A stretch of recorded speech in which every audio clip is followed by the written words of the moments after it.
Very good day and welcome to all joining us for this show, which is recorded on Thursday for the Friday meeting, the 7th of April.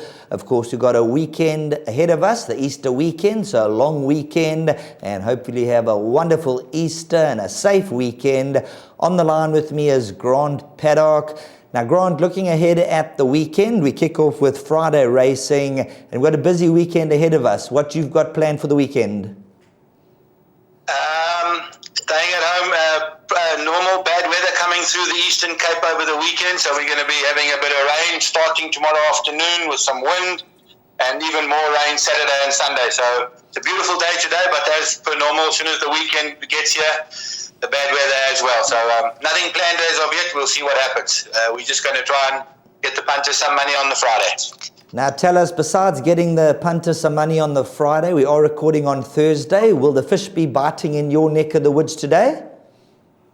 Yeah, it will be today. Will probably be the last day of the that we can have a half a go at that, Sheldon. Very, very good weather here. And as I say, from tomorrow onwards, it's going to be out of the question. Right, without any further ado, let's get into the nitty-gritty. In the opening race, they are betting 3-1 the field. Having a look at the betting, number 8, Paris Lass, is the leader of the pack at 3-1.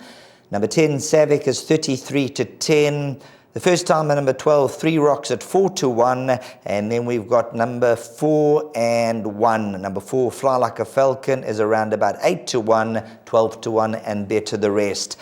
Let's get straight on to your value play in the first race, which is number 11. And just having a look at the betting, I can't believe this horse is priced up at around 14-1.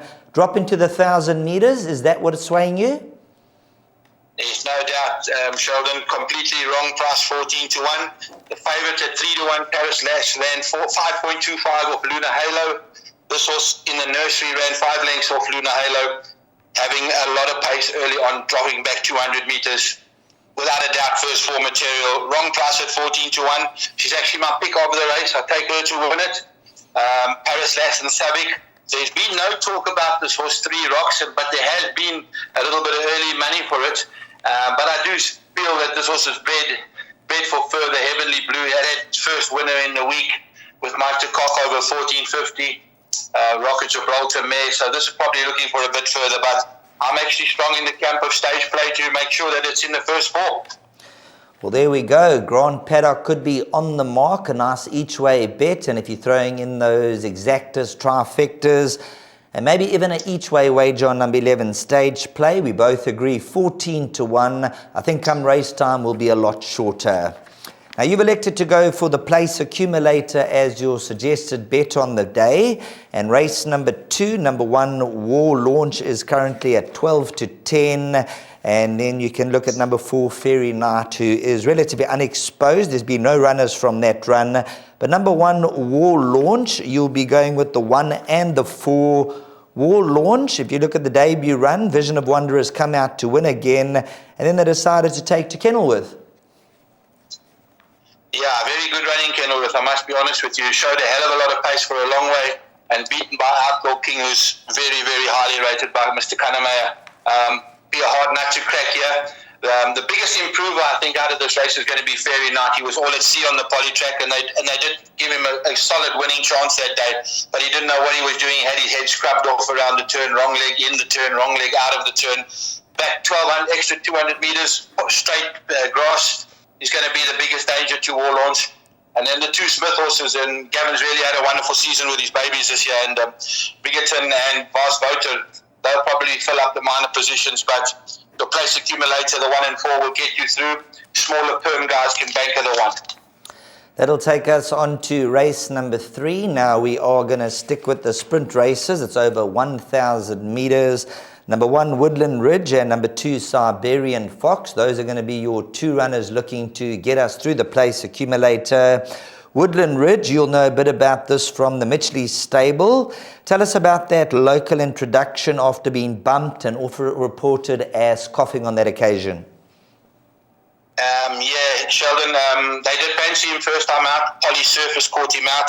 Didn't have the pace to go with him in PE on the Poly. As I said to most of the guys, we do different paces down here in the Eastern Cape. They don't hang around here. Came back, he did cough. He has got an issue with that. They seem to have a handle on it. He's no world beater. He'll win a maiden 5-2, not for me. I think this horse Siberian Fox will win the race. He's got solid maiden form. It's a very shallow, very, very shallow field for that matter. We have a horse like the Tara Langos, the filly Kamani Bag, I think the second favourite, and she falls into that same category as being moderate. So once again, Siberian Fox is 6-1. Worth an each way bet. There's been a little bit of talk about this first time the Winter Lake number 17. He doesn't have to be too good to win a race like that. Very, very well bred horse, I must say.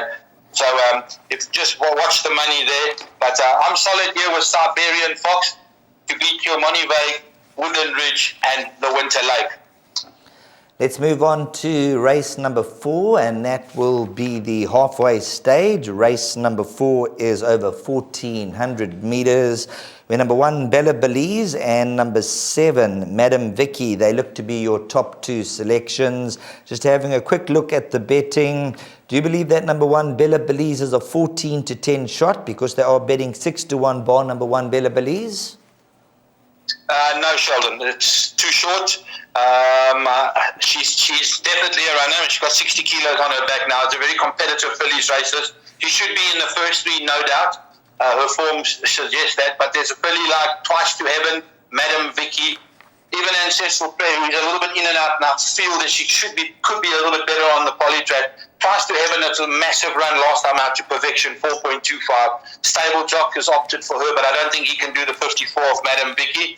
Big runner as well. Well, I'm taking Madam Vicky to win it. I think she won a very, very good race last time out over the 1,200. I don't see a problem her stepping up to the 1,400. So Madam Vicky, Twice to Heaven, and Bella Belize.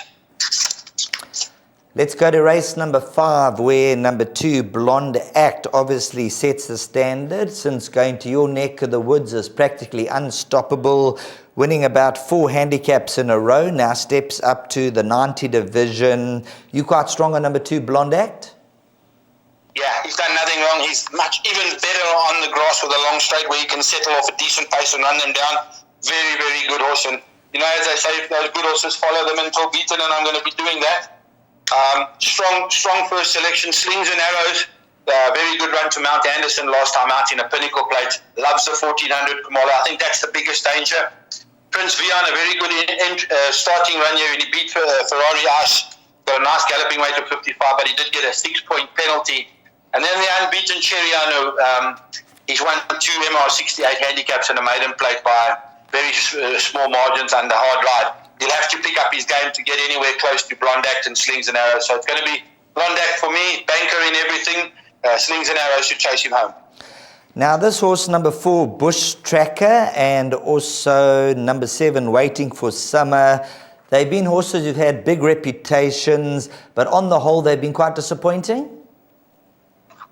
Yeah, I thought Bush Tracker is probably a little bit high in the ratings. He needs to probably drop a few points. He's always there about being beaten between 1.5 and 3 lengths, but he'll have to up his game against Blonde Act, there's no doubt. And Waiting for Summer is very, very in and out. I think they're really pulling their hair out with him. But back to the mile, he won a good race at the 74 level, but this is way stronger at the 90s, and I think he'll battle. Right, let's get on to race number 6 over the 2,000-meter trip. So they're now extending the distance, where number 1, Santa Therese, is already an 11-time winner. And this daughter of Flower Alley has set the turf alight and has won 8 of her races on the turf. When looking at the field, best weighted, there's a lot in her favour. Richard Ferree, Alan Greff, and I'm sure you can continue to go on with that list. Yeah, 100% Sheldon. Just the 3 Veronica Mars has been scratched. The Yeni rider's out. So yeah, it plays straight into Santa Teresa's hand, this kind of a race. There's going to be a good pace on with Ideal Angel and Aerial View. So she's got this at her mercy. I thought she's opened up at about 8 to 10. There's still a bit of value. The only real danger here will be Ideal Angel. She ran against the boys last time out. Back against the girls, she'll be a runner. But she's too close at the weights to Santa Teresa, and I think Santa Teresa will win comfortably. That'll take us on to the East Cape Oaks, which is listed over 2,000 meters. Now, we last saw number 1 Silver Lynx out 41 days ago. And just looking at a few of the scratchings, there's what's going on with the movement of horses at the moment from the Cape and to Fairview. A couple of them from the Justin Snaith team, and a few of them have been scratched, I see, at this stage of the game. Yeah, Sheldon, they had an outbreak here in the Eastern Cape, so they've closed that down for a while. This horse, Love is a Rose, has been scratched. The 2 horse here is gone, and the other 2 also have been scratched on the day by Justin. They are bringing, well, as far as I heard, they are bringing Silver Lynx. That is coming, and Virginia Sweet is definitely coming as well. So these 2 that are left, on their way, they'll probably by par when they finish in P, go on to your neck of the woods for the season. So this race is at Silver Lynx's mercy. There's very little opposition here. Virginia Sweet, who ran a very good race to Machete Man last time out, who came out and won yesterday. So Silver Lynx, strong first selection from Virginia Sweet, and then the best of the P horses here is probably Medler's Start, but big PA Banker, Silver Lynx, pick 6, probably just the 1 and the 6 if you're not going to be banking Silver Lynx. Very, very, very hard to beat Silver Lynx. Now let's move on to your favorite race of the day, tongue-in-cheek, race number 8. It's down the straight over 1,200 meters, and a full field of 18 runners will face the starter. Now just looking at your numbers, 2, 4, 6, 13 and 14. So you're obviously not going to have a banker in race number 8. I'm going to leave it for you to end off the meeting, because when it comes to race number 8, I'm just going to throw in a bit of a lurker, number 3, Storm Chaser. If you can just touch on this horse, probably the 1600 was too far in the penultimate run and just seemed to have lost the gloss of late. Yeah, decent run last time out. Decent run to a point. They jump and they let it rip, and then normally falls in a hole. So he really needs to turn. At one stage, he was doing very well down here, and Carl Straden was riding him. He seems to do well with Carl, and he's lost his form a bit, so he's going to have to pick up his feet. His form is not strong enough at the moment to be a competitive in this field. This is an absolute minefield, as you can see with my numbers, and you're going to need a few more just in the pick 6. A gooder. When you can go small in the middle of the meeting, it's a very good idea to put in the field here. I've ended up with number 6, Averni Warrior. I see they've taken Teak off and they've put Ryan on. Very, very stiff last time out. Got touched off by Bethel, but the extra 200 meters is the big factor now. I think he'll really enjoy the extra furlong. I think he's definitely the horse to beat. For my liking, he's on the right side of the course at 2. But if the rain, especially if the rains do come tomorrow afternoon, the inside draws are going to help. Bethel's always there and thereabouts. Then you go over the page. I did hear a bit about this horse from the Kreefyard, Picture the Moment. Also a very good run last time out, finishing off strongly over the 5, and will really enjoy the extra 200 meters. Unfortunately drawn out at 18. I don't think that's going to be in his favour. So once again, Sheldon, very, very tricky race. A lot of horses have got to go in. My place accumulator, I put 2, 4, 6, 13 and 14.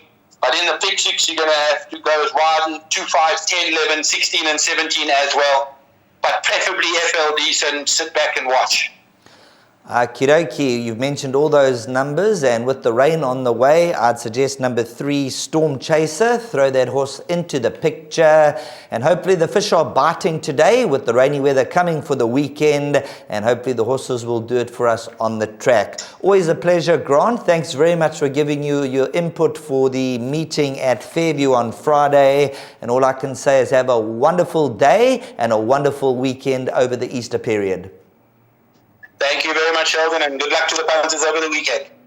Thanks very much to Grant Paddock joining us on the line, and he's given us his tips for the Friday meeting, 7th of April, and all I've got left to say is have a wonderful and a safe weekend, and we'll catch you soon.